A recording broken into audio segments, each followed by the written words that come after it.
Welcome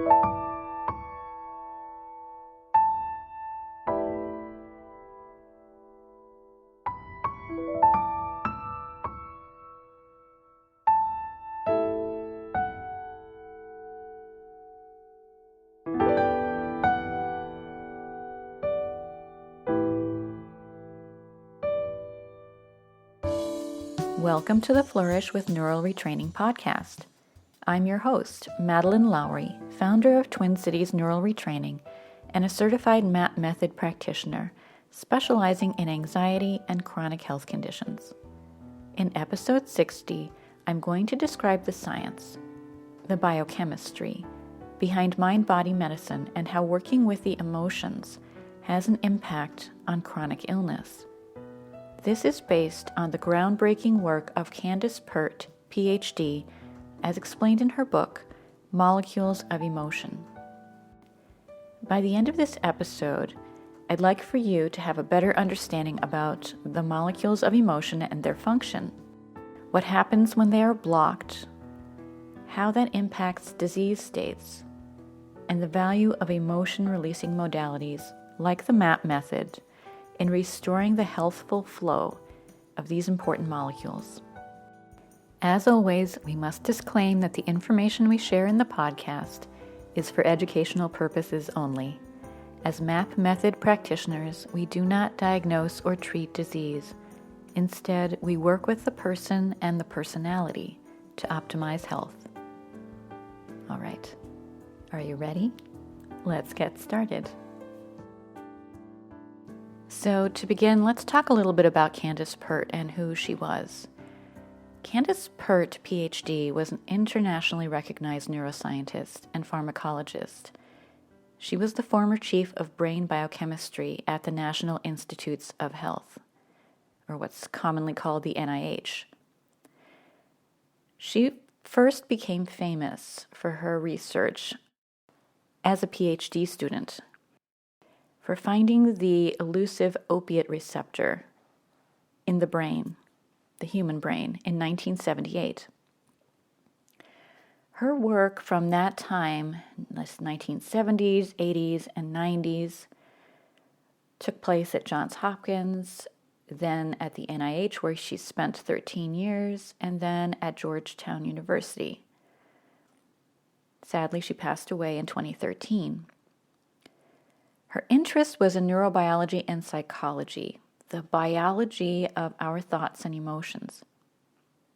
And her work on discovering the opiate receptor, was made very personal to her because she'd had this experience before she entered her PhD program at Johns Hopkins. She had had a back injury, very severe back injury from a horse riding accident. And this laid her up in bed for weeks or months, waiting for her back to heal. And the excruciating pain was relieved by a morphine derivative that she was given by her doctor.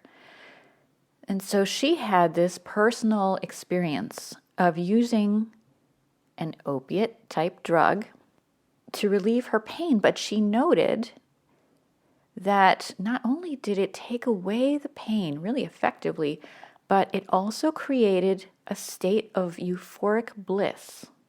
And she was fascinated by that. How could this single drug have both of these effects, both incredible pain control as well as creating an emotional state?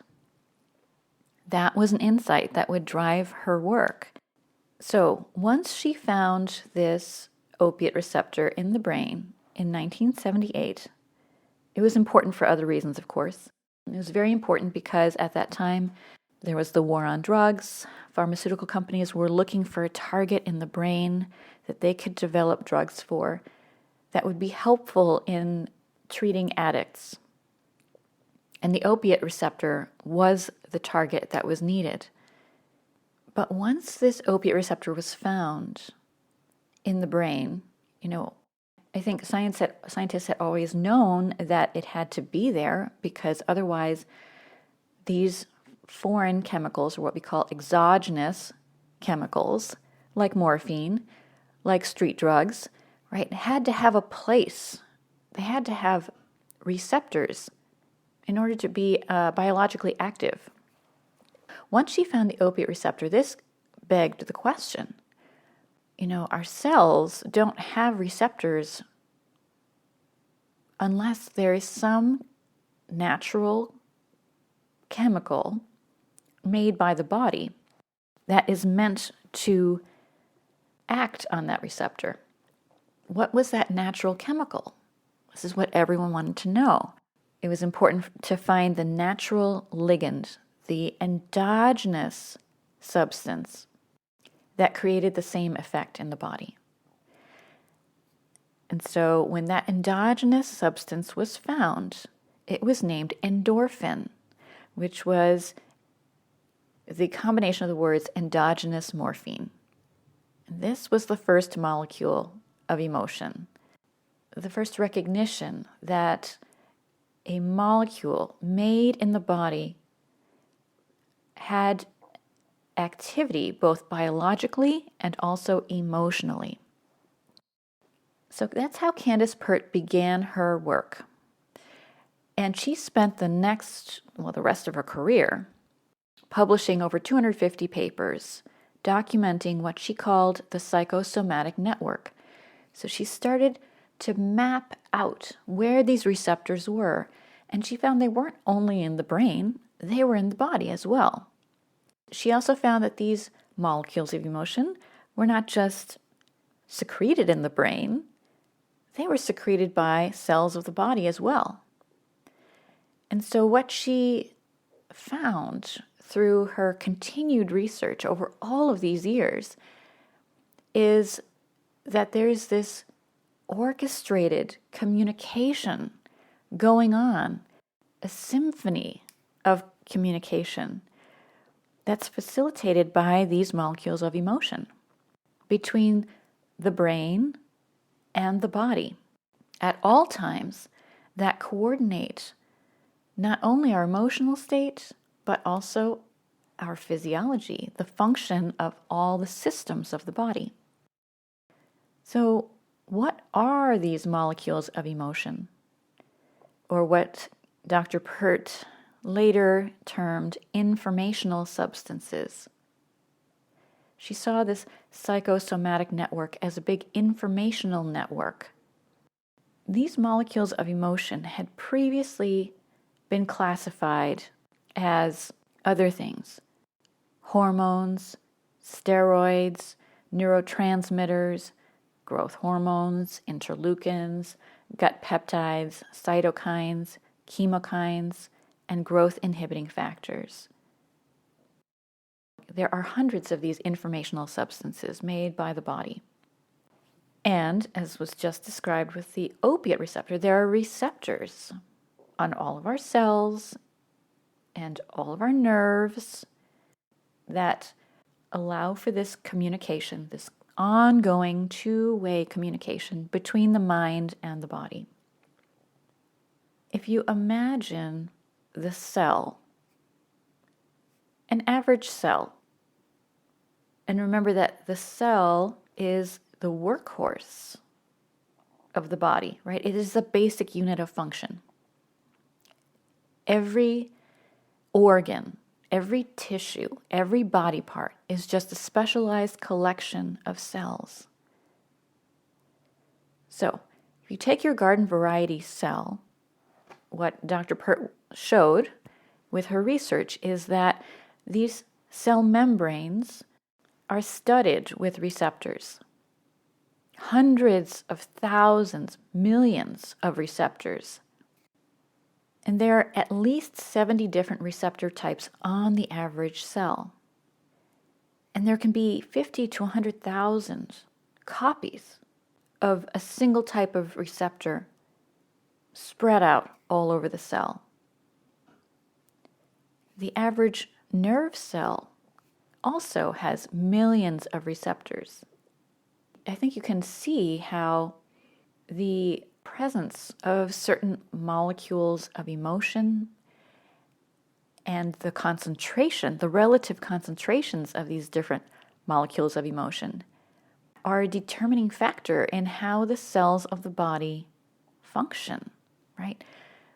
Because as these molecules of emotion are docking on these various receptors on each cell, they're delivering information, below the cell surface.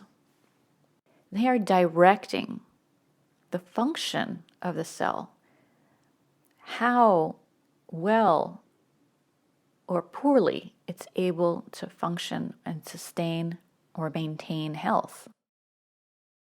Dr. Pert described this in a metaphor. She said, imagine that the cell is like the engine, right, of physiological function. It's that basic unit.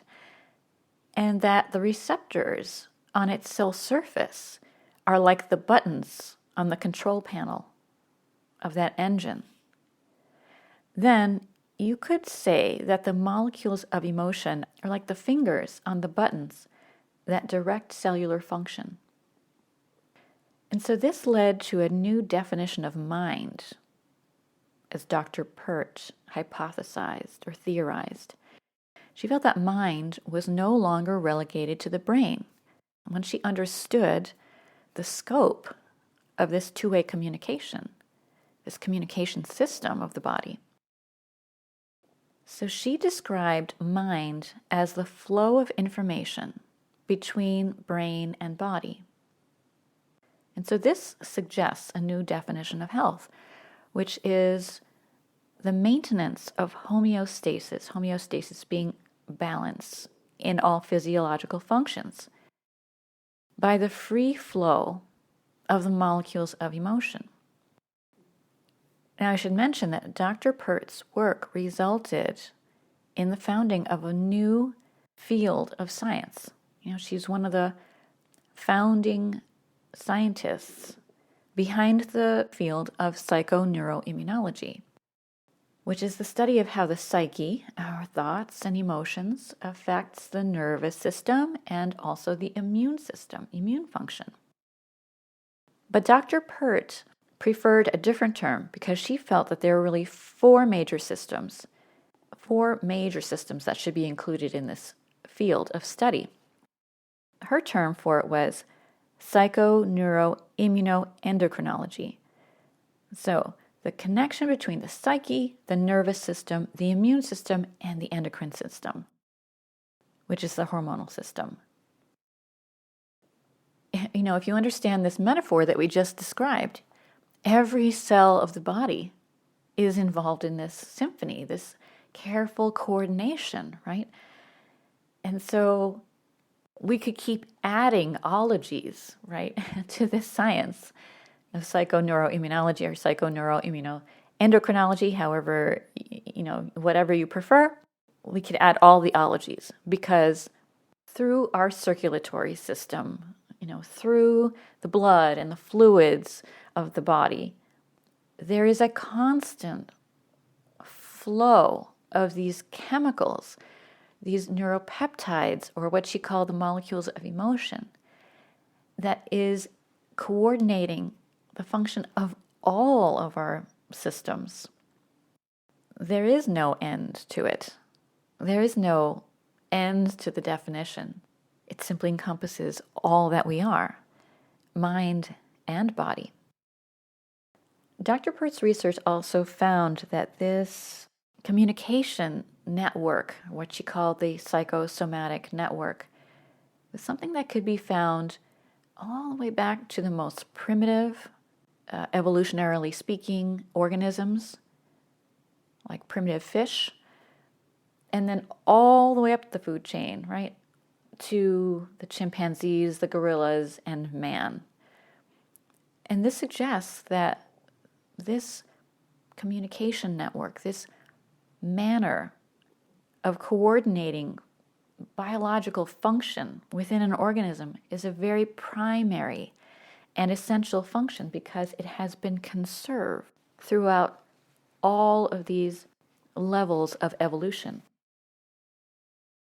In addition to, the field of psychoneuroimmunology, I want to bring your attention to another scientific field that was founded around that time, which is the science of epigenetics. Epigenetics is the study of the factors that influence genetic expression. And so this psychosomatic network that Dr. Pert has described also describes the mechanism by which thoughts and emotions are epigenetic factors, right? Because our emotions create biochemistry, which is received by the cell through these receptors. These receptors are communicating information into the cell, and they are driving biological function, including gene expression, right? Because they direct which proteins are being made in that cell, how much, how often. And of course, it is gene expression, the expression of the gene, that encodes for protein synthesis. So what I'm describing to you is really a new paradigm, right? And it's not new because her work, as I said, began in the 1970s. It's just not very well known. And this new paradigm is that we can look at emotions as information, or the physiological counterpart of the emotions, right? As a driver of physiological function. Now, usually I like to describe this on a very basic level. At all times, your brain, especially that limbic part of the brain, the emotional center of the brain, is analyzing 40 million bits of information per second, both what's going on externally outside of you, as well as what's going on internally within you. And this includes your thoughts and emotions, to determine, are we safe or are we unsafe? Based on that determination at any moment in time, molecules of emotion are being created, right? The amygdala is sending out signals, anxiety or stress, and that causes us to go into the stress response. When those molecules of emotion aren't around, then we can be in the rest, digest, or heal response. You may be familiar with these two modes of the autonomic nervous system, what we call the sympathetic response, the stress response, or the parasympathetic response, the relaxation response, in which all restorative functions of the body, including healing, right, everything that would support healing, are primary. Dr. Pert liked to say, your body is your subconscious mind. What did she mean by that? Your body is your subconscious mind. What she was referring to is that unprocessed emotions can be stored in the body. And why would we have unprocessed emotions? The answer for this is a natural trauma mechanism. When we are in a situation that is overwhelming, that we do not have the resources or the experience to cope with, there is a protective mechanism whereby the subconscious mind can kind of freeze and hold that memory and the emotions that are attached to it and store it somewhere in the body. It's meant to be an adaptive mechanism because at that moment we may be too young, too inexperienced, too new to this situation to know what to do about it. But the reason it's stored is so that at another time when we are safe and we are ready to work with and release this trauma, the body can do so. Problem is when these traumas or these blocks or barriers, which is basically what they become in the body, start to build up. Then we start to see impacts to our physiological function. Now, let's talk about how this works in practice. How might you have experienced this for yourself? I think we're all familiar with how the emotions can influence how we feel. In fact, in the English language, we say, how do you feel? And we mean both emotionally and physically, right? And so there's a general recognition of this in our language, in our culture. I think most people with chronic illness would agree that when you are stressed, when they are in a stressful situation, their symptoms get worse. So there's clearly an impact to how we are feeling on how we are feeling emotionally, on how we are feeling physically. Examples that you may be familiar with, we know that emotions affect the gut.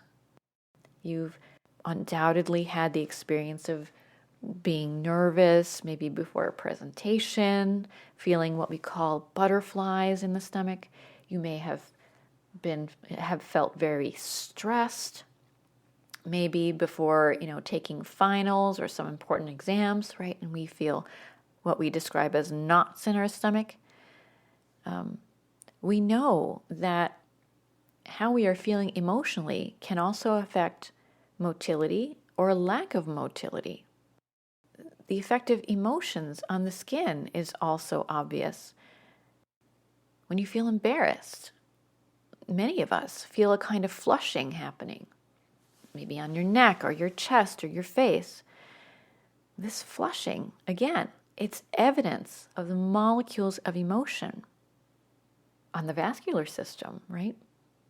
In the first case, we talked about the gut. Well, there are molecules of emotions, gut peptides or other kinds of molecules that are acting on the function of the gut, changing the way it feels, changing the way it works. When we have certain emotions like stress, this has an effect on our breathing. Asthmatics will tell you that stress can bring on asthma attacks.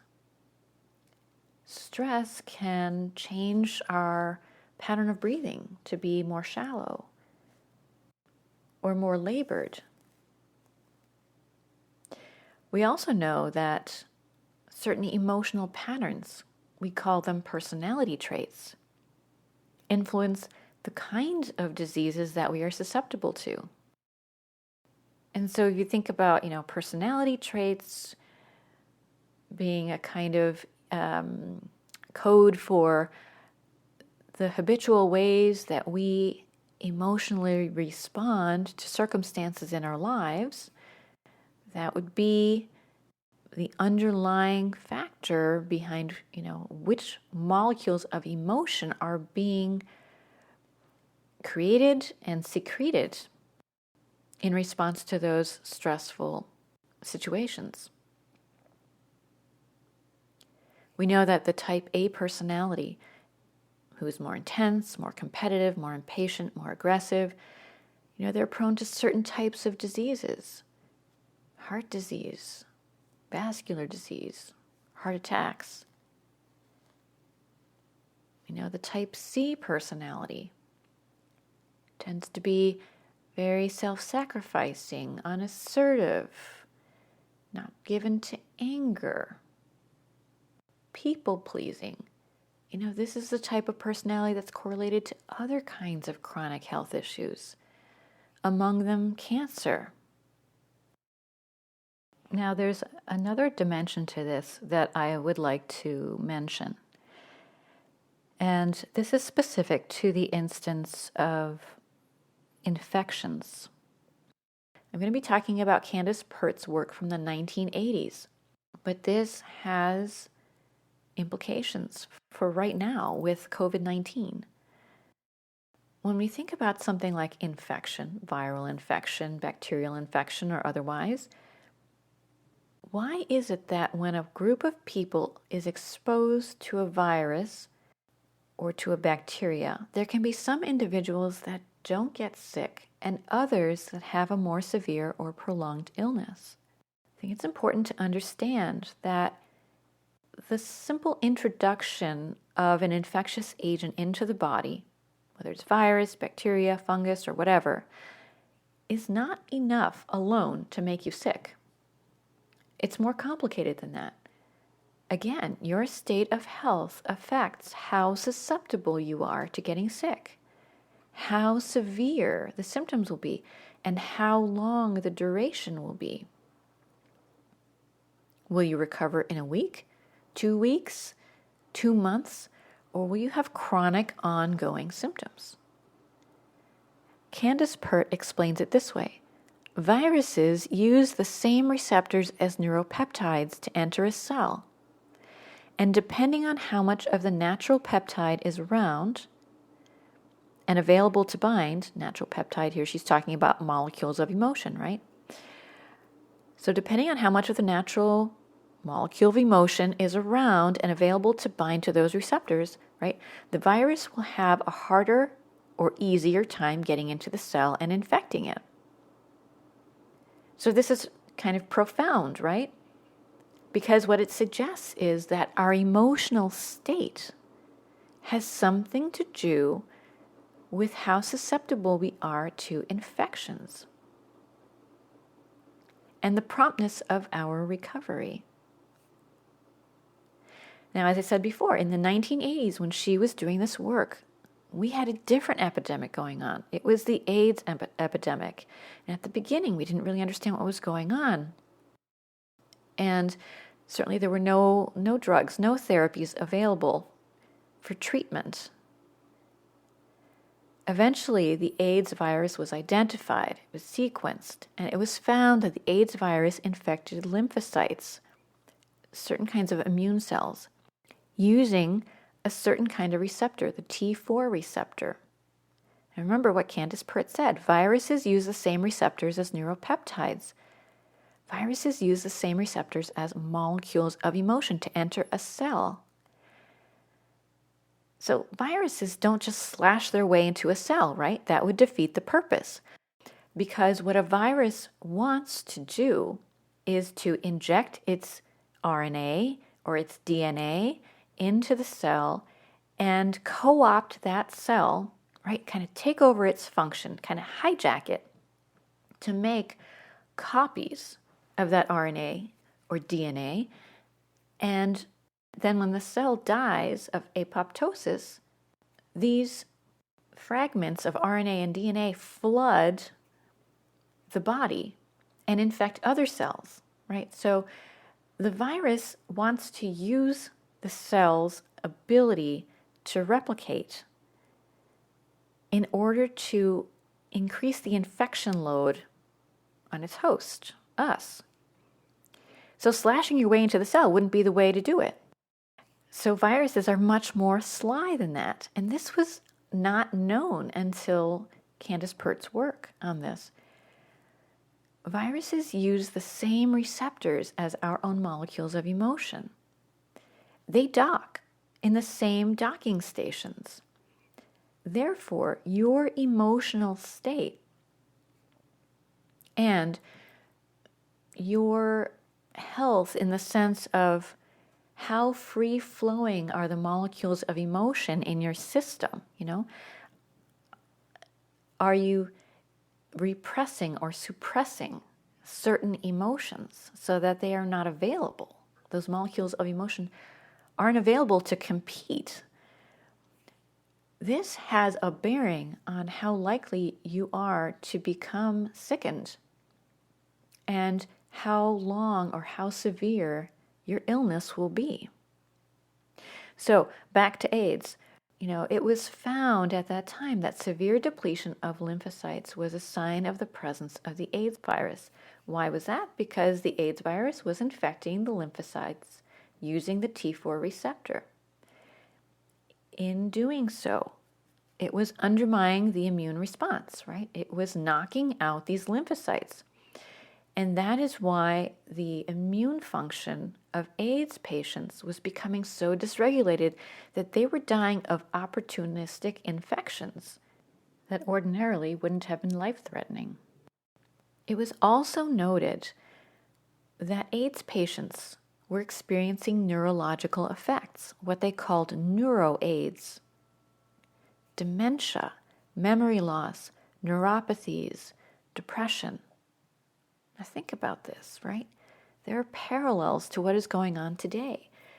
The COVID virus also has both kinds of symptoms. The physiological symptoms, the symptoms in the body, right? What we think of as viral illness, the aches, the fever, the fatigue, all of that, as well as neurological effects. And some of these are the more devastating long COVID symptoms: brain fog, poor cognitive function, loss of taste and smell, or distortions in taste and smell. So it's interesting to note, the importance of this work, not only for AIDS, but for understanding all kinds of viral illness. So Candace Pert did work on finding T4 receptors in the brain because she understood that if it was the T4 receptor that the AIDS virus was docking in order to enter the lymphocytes, our immune cells, that there must be T4 receptors in the brain, and that this would explain the neurological effects of AIDS infection. And she found that the hippocampus and the cortex were both very densely populated with these kinds of receptors. And so that led her to start looking for the natural ligand, the molecule of emotion that we make naturally ourselves, that was what these T4 receptors were made for. And she found it in VIP, vasoactive intestinal peptide. We don't have these docking stations on our cells to allow viruses to infect us, right? We have them because there is some communication molecule, some endogenous, meaning made in the body, molecule of emotion that is meant to dock there. And when those receptors aren't already filled by these molecules of emotion, they are open and available for a virus to infect the cells. And so the natural molecule of emotion that uses the T4 receptors is this vasoactive intestinal peptide, which has all kinds of activity on the intestines. That's why it is named. That's why it has that name. But, of course, it was named that at the time that it was found because of the activity that was, that it was responsible for in the intestines. But it obviously has effects throughout the body and in the brain. And Candace Pert speculated that it had the emotional tone of self-love. Very interesting, right? This ties to Louise Hay's work with AIDS patients around the same time. Before any therapies had been developed, she started working with groups of AIDS patients in New York City. And her belief was that they needed to learn how to love themselves. Remember what was going on at that time. AIDS was infecting homosexual men. Well, homosexual men were having a rough go in the 1980s. They faced a lot of societal and familial and, social norms, kind of pressures to be different, than they were. This was a group of people that were probably very low on self-love, self-worth, self-confidence. Is it any wonder that they were susceptible to this virus in the numbers and in the degree to which they were at that time? So, we don't know. We don't know what the COVID-19 virus receptor is. We don't know what the natural ligand is, what the molecule of emotion is, that would normally bind to that site. But I find it interesting that at the beginning of the COVID pandemic, a very perceptive friend of mine said to me, it seems like the people who are most anxious or afraid are the ones that seem to be getting infected and that have the longer standing, most severe infections. I find that interesting as well.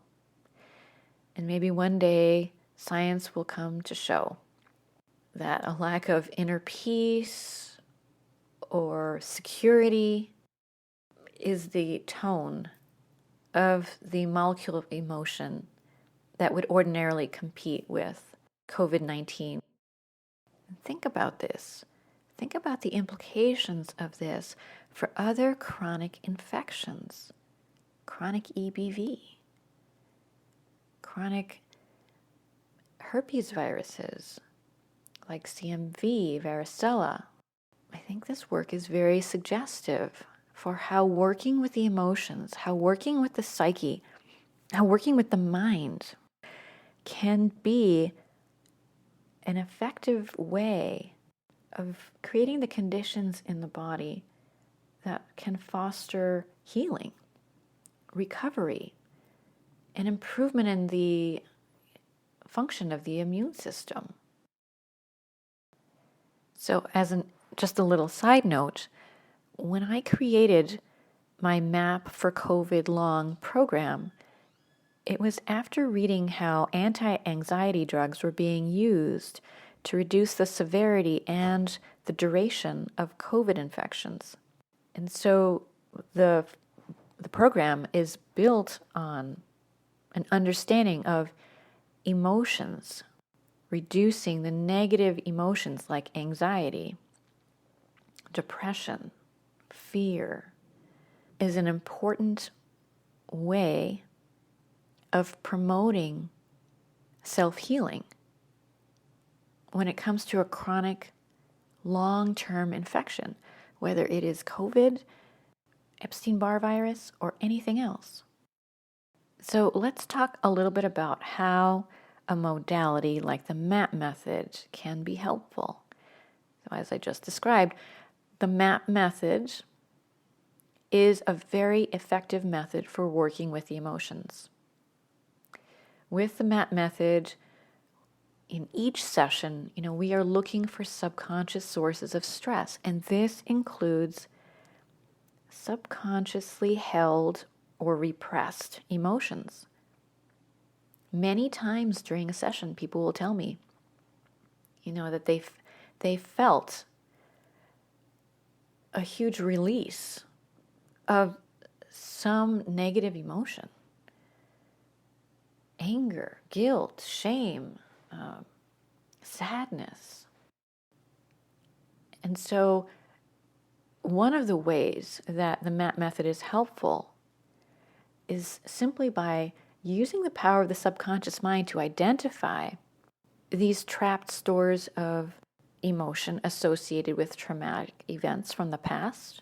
And as we use the MAP method to reduce the emotional intensity around that experience, it is also neutralizing associated events and experiences along with their emotions as well. But the MAP method has even more utility than that, because it is also a very good way of finding and changing the patterns that keep us stuck, right? So I have noticed among my clients that many of them, especially the ones who have had early life traumas, that they go from fight, flight, freeze. They go into the freeze state very readily when they are stressed. And this is just a behavior pattern that forms very young. I see it a lot. For children that are in stressful or traumatic situations, chaotic lifestyles, emotional or verbal abuse, physical abuse, when you cannot fight and you cannot flee, you go into the freeze response.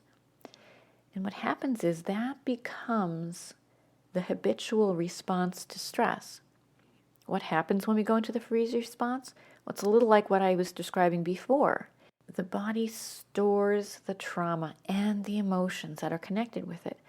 It's like you create another block, another barrier to the free flow of molecules of emotion in the body.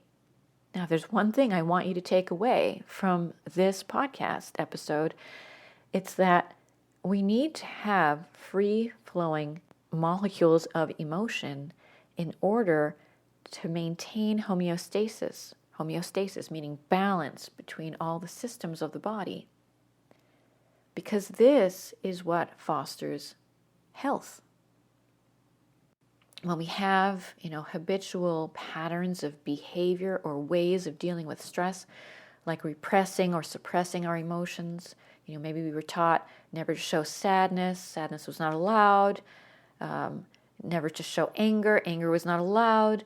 Or when we had experiences that made us adopt that freeze state as the way that we deal with stresses in our lives, then these patterns of behavior of dealing with stress are predisposing us to building up more blocks and barriers in our subconscious mind. And remember, Candace Pert said, your body is your subconscious mind.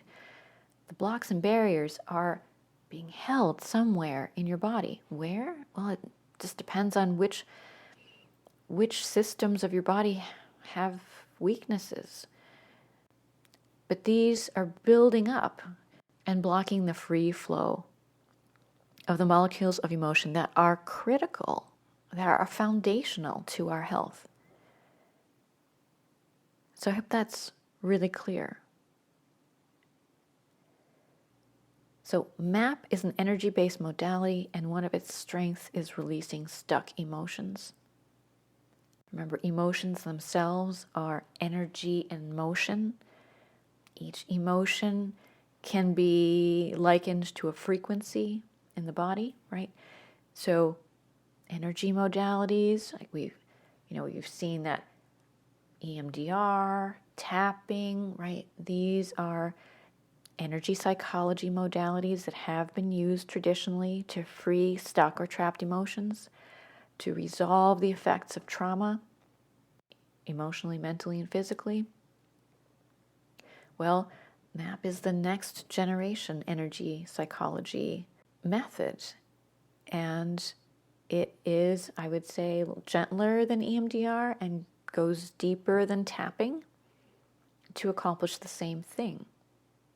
So when we can uncover and release these repressed emotions, or when we can change the underlying patterns of behavior or habitual response that we have to stress, we can start to turn on the flow of peptides that enable the body, including the immune system, right, to do its job effectively. As Candace Pert said, sometimes the biggest impetus to healing can come from jump-starting the immune system with a burst of long-suppressed anger. And it's not always about anger. It can be any suppressed or repressed emotion. Often there are, familial, cultural, or even societal norms that require that we suppress certain emotions. So just recognizing that is the first step.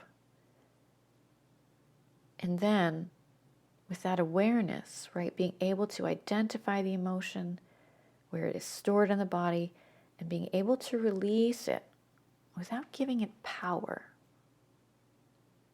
That is something that the MAP method is very, very good at doing, because it works directly with the subconscious mind. And remember, it is in the subconscious where these emotions are being stored or repressed. All right. Well, I hope that you have found this helpful in explaining how the emotions are physiological phenomena, not just this ephemeral thing like I feel happy, I feel sad, and it's non-material, so therefore non-important. No, it's very important. And thanks to Dr. Pert, we now understand how the emotions create biochemistry, how that biochemistry acts in communication between brain and body to direct how all the systems, every single cell functions in any moment, and how these molecules of emotion even have particular relevance when it comes to infections. I hope you found this discussion helpful and that you now have a greater appreciation for your emotions and why working with the emotions can be that final frontier, that last untapped resource that could make the difference in enabling your recovery, in enabling optimal health. Thanks for listening. Thanks for joining us for the Flourish with Neural Retraining podcast. Please listen again and remember to follow us and leave a review on iTunes, Spotify, Amazon Music, Google Play, or Stitcher. Check out our free courses about the MAP method, how it works, and how we use it for mind-body healing at mapforhealth.us, or schedule your introductory session at mindremapforhealth.com. Until the next time, be well and flourish. Content of this podcast copyright 2022 by Twin Cities Neural Retraining. Music by Barbara Ben.